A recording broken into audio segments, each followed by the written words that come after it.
Você foi passar férias num lugar assim inusitado, magnífico, onde você nunca esteve. E lá chegando, você recebe então um mapa para que você possa se localizar nesse paraíso. Entretanto, nesse momento chega um guia e mantém contigo logo o seguinte diálogo. O senhor vai preferir o quê? Mapa ou território? Aí você pergunta, como assim? Olha, eu vejo que você tem um mapa nas mãos, mas eu, como guia, conheço muito bem esse território. Gostaria dos meus serviços? E aí você fica pensando, e nessa analogia agora sou eu que te pergunto, será que na hora de educar você também não tem essa duvidazinha? Não fica com a pulguinha atrás da orelha sobre qual é a melhor forma de agir? Será que eu converso? Será que eu bato um papo com a criança, com o jovem? Será que eu vou lá e eu mostro como é que tem que agir, quais são as consequências? Afinal, qual é a melhor abordagem didática a seguir? Em outras palavras, será que educar somente informando, conversando, dá mais certo do que educar pelo fazer, pelo exemplo?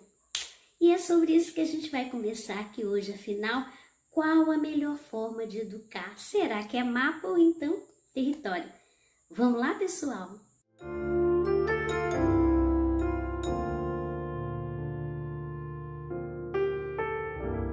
Olha, eu quero dizer para vocês que é sempre mesmo uma alegria estar por aqui. Eu sou a professora Sheila Fontinelli, quem me acompanha já sabe que sou doutora em educação. Toda semana estou por aqui para trazer temáticas que vão te auxiliar nessa missão de educar de forma humanista. E hoje, como vocês viram, nós vamos falar sobre essa dualidade, não é, educacional. Educar pela teoria ou então pela prática. Mas por onde será que a gente então começa? Olha, fica até o final, pois o nosso bate-papo aqui foi organizado em 4 lições. Eu tenho certeza que vão te ajudar, quer você seja família ou professores, a tomarem as melhores decisões na rota educativa. Vamos então à lição de número 1. Comecemos pelo mapa. O que é o danado do mapa efetivamente? Bom, ele se refere à abordagem educativa que se concentra na transmissão dos conceitos teóricos, nas informações, assim, gente, de forma detalhada. E essa é uma tendência que nós herdamos da nossa própria educação formal. Ou seja, de que todo conhecimento ele precisa ser explicado nos mínimos detalhes, ilustrado, dialogado. E agora eu vou te trazer pelo menos 3 exemplozinhos de educação pelo mapa. Alguns no contexto escolar e um outro sobre a dinâmica familiar.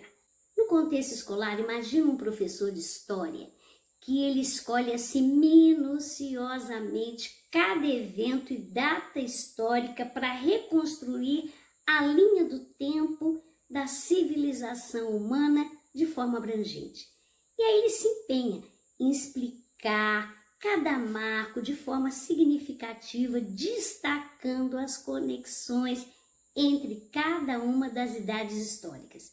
Pois então, essa abordagem ela permite que os alunos compreendam a sequência dos eventos e a evolução das sociedades ao longo do tempo. Em outras situações, o professor, a professora também utiliza desse mesmo método explicativo, elucidativo em situações do cotidiano, como por exemplo, estamos ali na hora do recreio, uma criança começa a brigar um pouquinho com a outra, a discutir, né? E naquele momento exato, o professor vem, a professora vem, separa e resolve reconsiderar que os dois têm uma parte de razão e começa então a conversar e a manter ali todo um diálogo. Mas será que somente fazer uso dessa abordagem realmente funciona? Bom, vamos aqui avançar na nossa conversa. Vejamos agora a abordagem do mapa no âmbito familiar. Vamos considerar assim uma mãe que deseja ensinar o seu filho sobre os valores do respeito, vamos dizer assim também da honestidade. E aí ela decide compartilhar histórias, exemplos reais com essa criança, com esse jovem, de situações, de valores que foram demonstrados naquelas situações ainda que tenham sido fictícias ou mesmo do dia a dia. Ao explorar esses conceitos de maneira direta e tangível, a mãe será que está proporcionando realmente um conhecimento real? Será que o mapa acontece de forma clara, de maneira que possibilite que o jovem e a criança naveguem de maneira concreta, mais uma vez, nessas relações sociais? Bom, a abordagem do mapa, eu acredito que tem um roteiro claro, detalhado, forma a imagem na mente da sensibilidade do jovem e da criança. Mas será que é só esse formato? Bom, essa conversa nossa ela vai se complementar agora na nossa segunda lição. Educar pelo território. Será que nesse formato didático o foco que recai sobre a experiência, sobre a prática, sobre a aplicação do conhecimento da vida no contexto real, ela é mais válida do que o mapa? Vamos conversar um pouquinho sobre isso? Mais uma vez eu vou apresentar aqui para vocês alguns exemplos. Tomemos agora o ambiente escolar. Vamos considerar aí uma professora de educação física que ela adota a abordagem de território, ou seja, em vez de apenas ela explicar as regras, as técnicas de um certo esporte, o que ela faz? Ela vai lá, ela organiza os jogos, ela faz com que os alunos interajam, que participem entre si, de modo que eles apliquem as regras ali naquelas situações reais do jogo e compreendam de fato o que é o trabalho, por exemplo, em equipe, as melhores estratégias dos jogos, enfim, aprender na prática. Já no contexto familiar, vamos imaginar assim um avô, né, que deseja resgatar algumas das tradições da família dele com os netos, coisas assim boas que ele fazia quando era criança. Então, em vez de apenas ele contar histórias, ele desenvolve um trabalho prático com esses netos, vai lá, resolve cozinhar os pratos tradicionais juntos, criar artesanato que ele aprendeu lá na sua infância também com seus avós, experiências assim, vamos dizer, tangíveis que os netos se conectam emocionalmente com as suas raízes e compreendem também o significado por detrás das tradições familiares. Olha, esses exemplos que eu trouxe aqui para vocês é porque, de fato, eu já os vivi, viu? São exemplos que demonstram como a abordagem do território, gente, realmente valoriza a aprendizagem por meio, assim, de uma vivência direta, não é? A aplicação do conhecimento ali, na situação real, quer dizer, aprende-se fazendo, experimentando. Crianças e jovens adquirem uma compreensão duradoura por conta da experimentação. Vocês concordam comigo? Mas será que o território, ele invalida o mapa? Sheila, é isso que você está querendo dizer? Bom, eu vou te fazer uma reflexão. Será que explorar um território desconhecido, por mais desafiador que seja, ele não requer um mapa? E agora nós vamos então à lição de número 3. Afinal, professora Sheila, qual é a melhor forma de educar? Pelo mapa ou território? Mas professora, parece até que a senhora voltou para o início da conversa. Não voltei. Nós já caminhamos e nesse momento eu te convido a que você coloque a sua posição aí nos comentários. Pois essa temática, gente, ela é assim excepcional, ela é enriquecedora, ela é dinâmica e recorrente no meio educacional. Mapa ou território? Pois é, para melhor nortear essa nossa conversa aqui, eu vou trazer uma vivência minha, eu sempre trazendo as minhas vivências, né? Meu pai, lá na minha infância, ele me ensinou a andar de bicicleta. Um dia ele foi lá, colocou as danadas das rodinhas na bicicleta e ficava todos os dias comigo empurrando essa bike. E eu ia lá, eu tentava, ia para cá, né? Caía para um lado, caía para o outro, até que um dia, quando ele percebeu que eu estava mais segura, ele foi lá e tirou as rodinhas. Pois é, tive algumas quedas, mas fatos e dados, eu aprendi a andar de bicicleta, aprendizagem que me é útil até hoje. E essa memória da minha infância, ela ilustra assim perfeitamente, gente, esse dilema entre o mapa e o território na minha educação. Quando meu pai ele optou por iniciar o ensinamento da bicicleta com a prática, ele me permitiu que eu sentisse o que era o equilíbrio, a liberdade no uso da bicicleta, e ele adotou efetivamente qual abordagem? Do território. Ele me guiou por meio da experiência real, que também era experiência dele, e gradualmente construiu a minha compreensão sobre como dominar a arte de andar de bicicleta de forma realmente experimental. Mas agora, vamos pensar aqui, imaginem como é que teria sido essa aprendizagem se ao invés de papai começar pelo território, ele tivesse me dado o mapa. Minha filha, hoje nós falaremos sobre o que é a bicicleta. A bicicleta, ela possui 4 partes: rodas, guidão, assento e uma estrutura robusta para a pedalagem. Agora, nós estudaremos um pouco sobre o equilíbrio em uma bicicleta e as técnicas para pedalar, as medidas de segurança para andar de bicicleta e tarará, tarará, tarará. Gente, eu não estou invalidando esses conhecimentos teóricos porque eles são importantes, especialmente em uma situação, por exemplo, né, de furar um pneu, né, gente? Nesse momento, a aprendizagem pelo território, ela pode causar alguns problemas, tendo em vista que eu nunca troquei um pneu, pois o aprender a andar de bicicleta exige um tipo de aprendizagem, uma conexão emocional, de autoconfiança, de prática, mas ela pode e deve ser complementada pelo ensinamento do mapa. O que eu quero aqui dizer para vocês é que nós não podemos, gente, reduzir a importância do mapa. Até porque eu me lembro também de papai me ensinando as normas do trânsito para que eu pudesse andar de bicicleta na rua. Quer dizer, hoje não daria para fazer tanto isso, né, por conta da segurança. Mas na ocasião, isso me possibilitou a andar de bicicleta com segurança.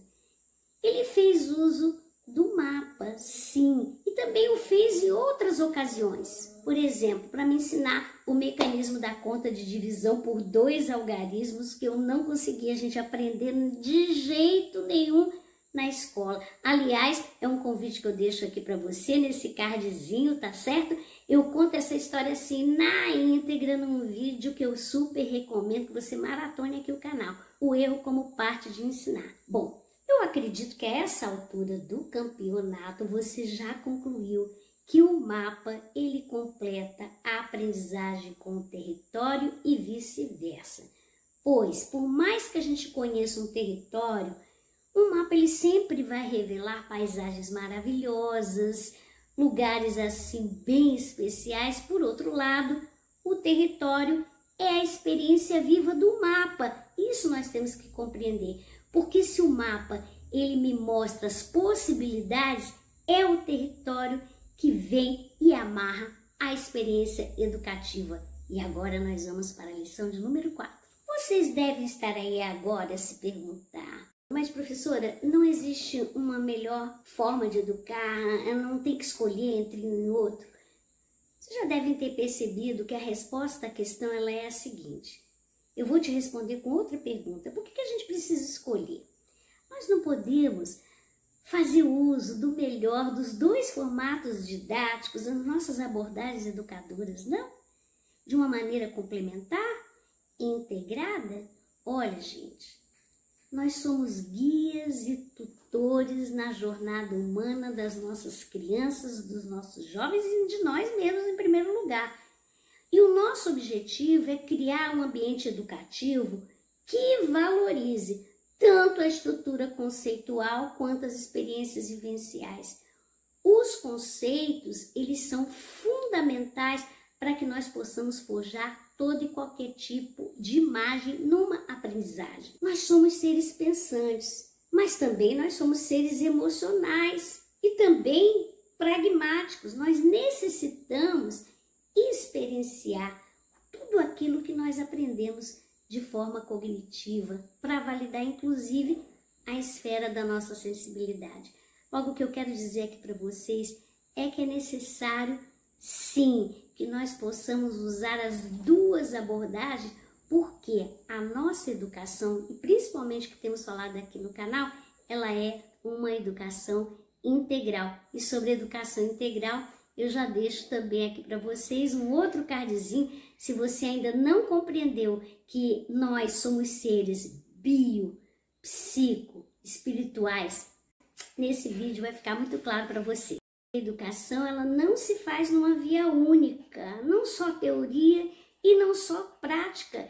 Há uma complementaridade, é preciso conversar sim, é preciso expor sim, é preciso dialogar sim, como também é necessário comprovar, experimentar, dar exemplos, mas principalmente ser exemplo daquilo que se ensina.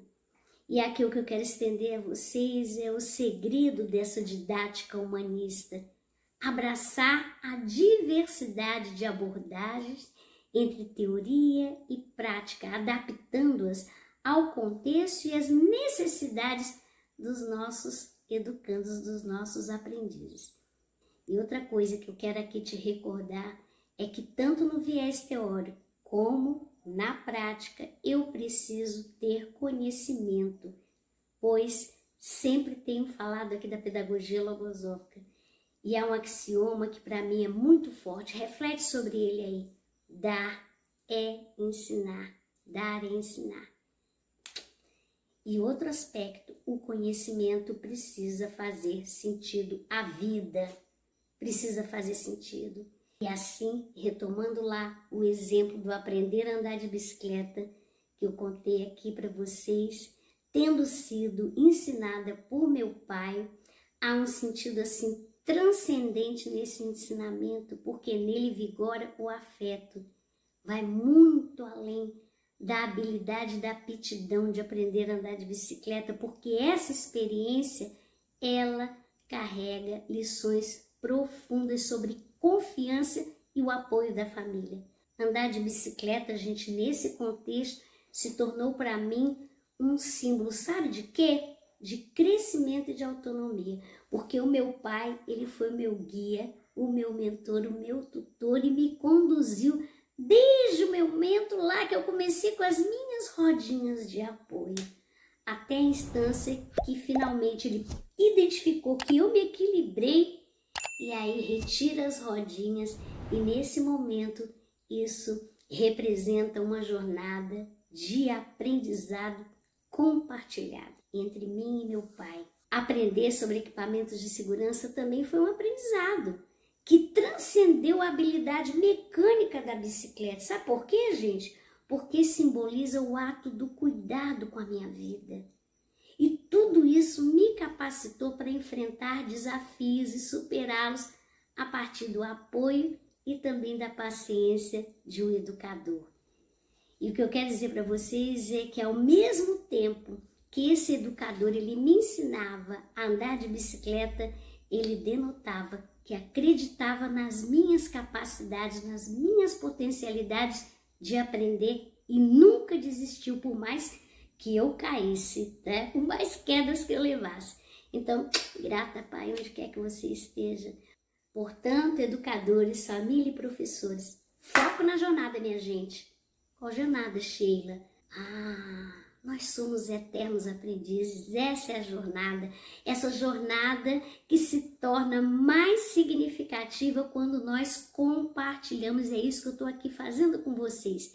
Especialmente quando a gente compartilha com quem a gente ama. Por isso o afeto é tão fundamental na escola. E lembre-se do que eu sempre digo aqui no canal. Educar para humanizar, humanizar para ser. Passa adiante esse vídeo e um beijo no coração.